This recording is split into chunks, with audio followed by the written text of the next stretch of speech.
Hello and welcome back to my channel. It has been a while since my last upload, so apologies for that. In fact, this is what I want to talk to you about today. There's a lot to catch up. I want to go through everything I've been up to, what I've been working on, what has been happening in my life, so you can better understand what I'm going from here. Yeah, it's gonna be, maybe it won't be too short, but what I will do, I will play a video at the same time of some of the work I've done recently for my newest project. So there won't be much context about it just now, but at least you have something better to look than just my face, basically, you know. So while I've been working on my next project, you know, my project has always been something about passion. It's always been something personal to me. So all my work always happened outside of working hours. You know, for me it was always going to work in the morning, working hard, coming back home, you know, taking care of myself, and then getting straight back into working until, you know, until late night. And then, you know, so that was me. That was my whole day. So it was work professionally and then work personally. And, you know, it reached a point where, because I was working so much, I had to sort of tone it down a bit.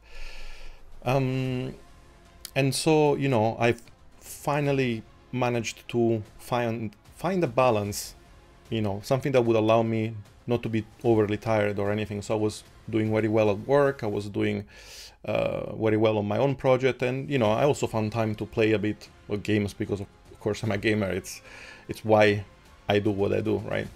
So, so what happened is that during November of last year, 2022, unfortunately, I lost my job, so I was no longer able to basically, you know, provide for myself. Well, you know, I was able to keep on going, but I was a little bit in a more rocky situation. So, so yeah, most of the time I spent it was looking for something else to work on, like another company, and, you know, and basically the search has continued. I worked for someone else, and then I didn't work for someone else. You know, there's been a few up and downs. So, but meanwhile, I've been, at least, you know, as a way of to maximize my free time, I've been basically working like straight, completely every single day, from the moment I wake up to the moment I go to bed on my next project. And at least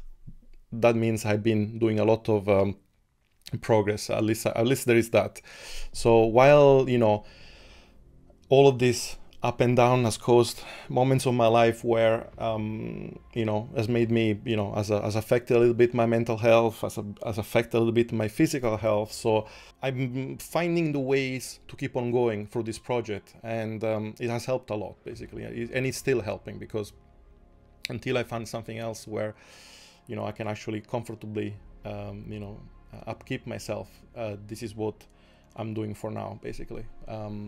But obviously, you know, I can't go on forever. There is only so much I can do without making any profit. So I'm finding ways, I'm looking for ways to make some extra money on the side. I don't know, maybe something to do with my art. I still don't know yet. I don't know if you guys have any suggestions that you would like to advise based on the knowledge that I have and the skills that I can provide. You know, feel free to add a comment. So yeah, and basically that's all the heavy stuff out of the way, right? So okay, so a little bit more of the fun part now. So I've been working on my on this project, this next project, which I still don't want to make. I still don't want to talk too much about the name or anything, because at the moment it's still work in progress, you know. But I would say that in terms of like the world that I'm building, the art and everything, it all is set. I know what I want to do. The design is there. I've been working on the design of the game for a long time. You know, it's been over 4 years now. Even since I was working on my previous project, this was always something that I had in the corner, and I kept there. And every so often we'll go and revisit. So right now, you know, the design has gone through so many iterations. It feels like I've worked basically like I've done the amount of work enough for like 5 different projects into one single project. So, and I've been doing this alone and it's insane the amount of work that goes into a single project.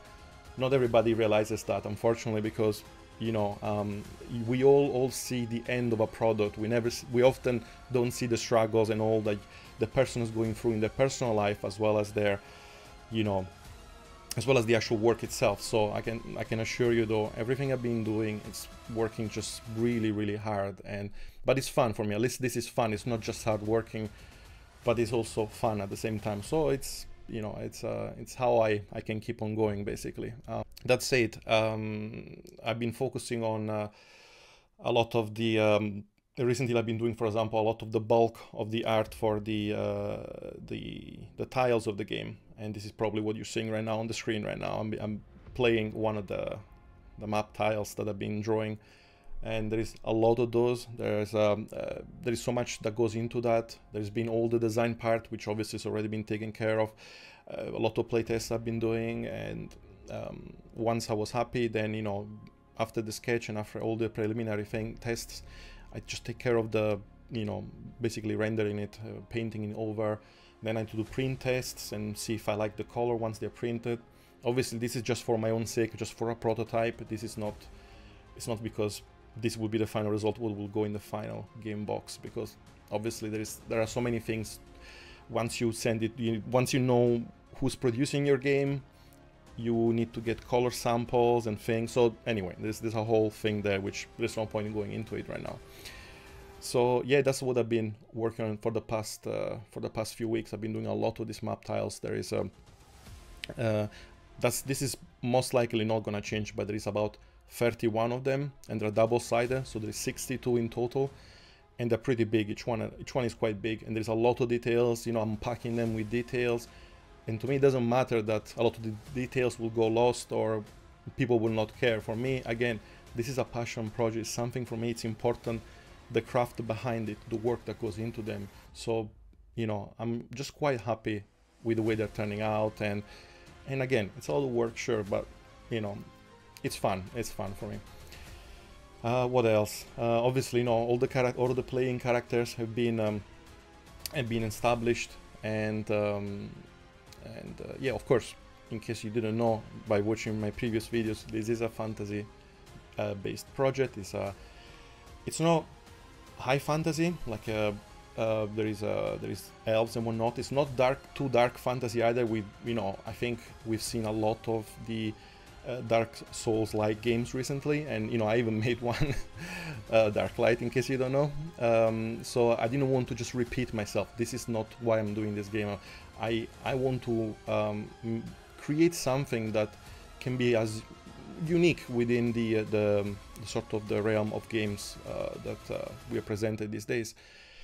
And my approach is, I'm not gonna go with the high fantasy, because I like the idea when a fantasy can be believable. So I like the idea that you can immerse yourself in a world that you can find, okay, this could really exist, you know.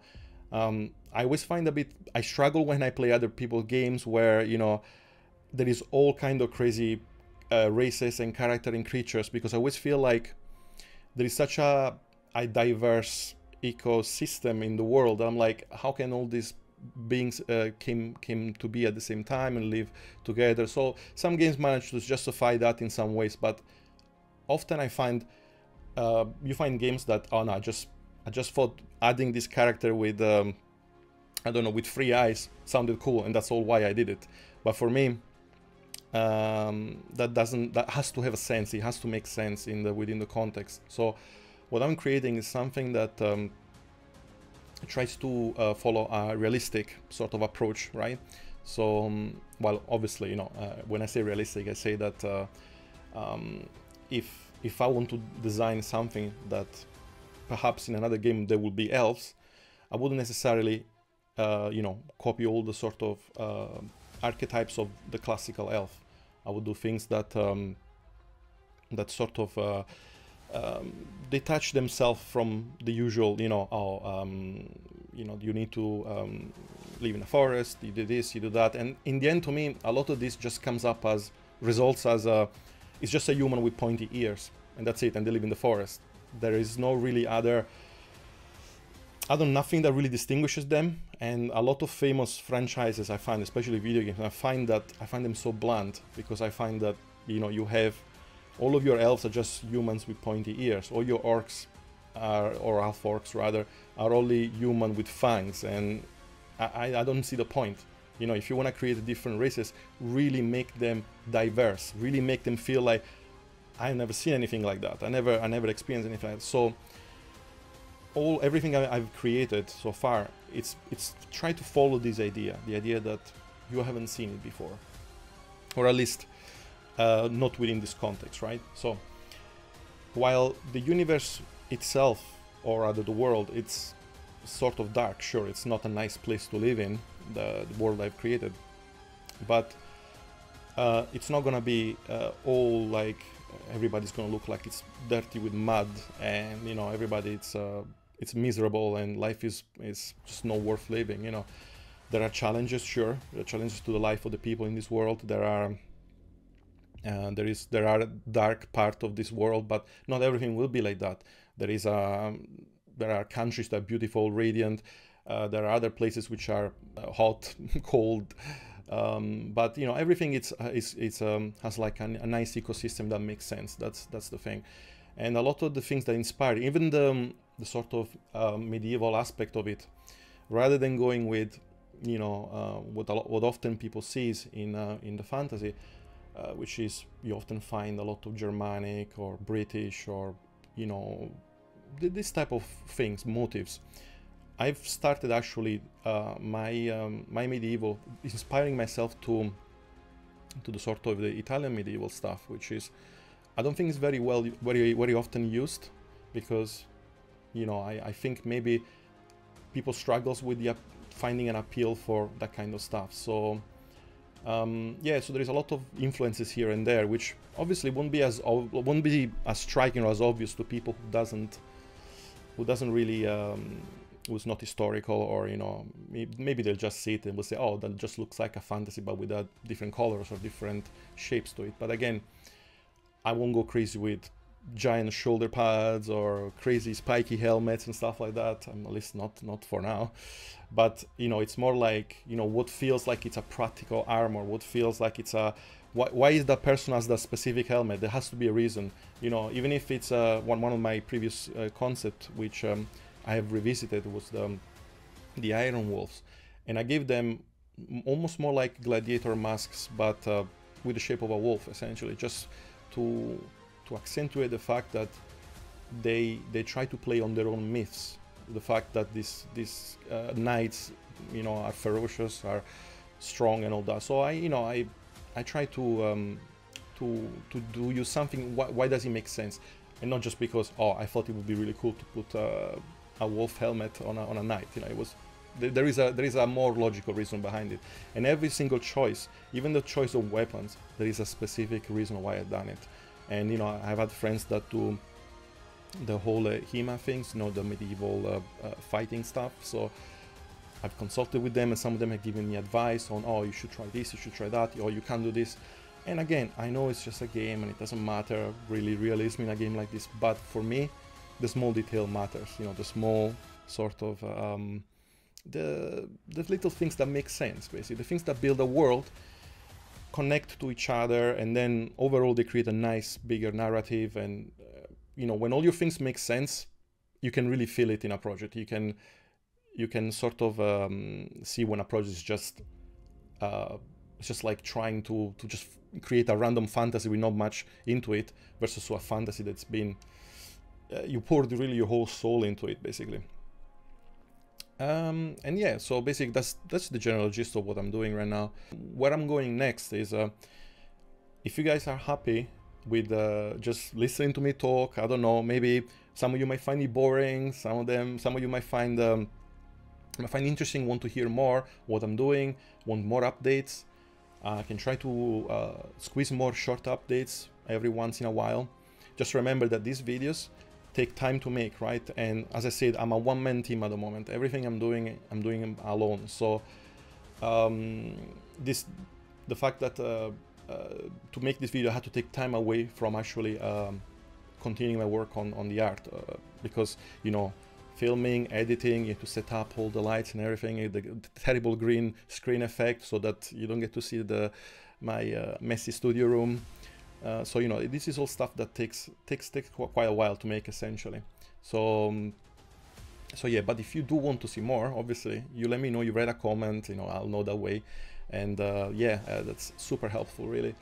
And yeah, so like I said, I mean, next I'm just trying to finish my a physical prototype, because so far I've been working on tabletop simulator prototypes, and the game is playable. All the combat side, all the dungeon side is all final, and well, it's not final, but it's playable and it's fun. Obviously, all the stuff outside the dungeon, it still requires work, but you know, that's why right now I want to create a physical prototype, so that I can start my testing with maybe some friends and whatnot, you know, trying to get groups together, see who's interested into playing with me. Obviously, you know, if one of you is also interested in trying the tabletop version, I can see what I can do. Maybe we can arrange a play test and all that. Sure. Again, just let me know in the comments if you're interested. Maybe you want to know, oh, how did you do this? How do you do that? Tutorials and things. You know, there's quite a lot of things that I can do from that point of view. So I don't know. Maybe I can set up a Patreon channel. You know, so that Patreon. There you go. I got it. So that I can provide you know, a little bit of extra sneak peeks and things. If you're interested, sure, let me know. I want to know what interests you, basically, you know, so you let me know what you like to see. Okay, cool. So if you want to help, just without doing anything at all, but you know, a little bit helps, just put a like, subscribe to the channel. That helps with the views and everything. If I can reach also a high number of subscribers, that can help. Maybe I can monetize the channel in some ways, one way or not another, you know, it can really help. So yeah, thank you in advance for watching the video. Stay with me until the end, and I'll see you soon on my next video.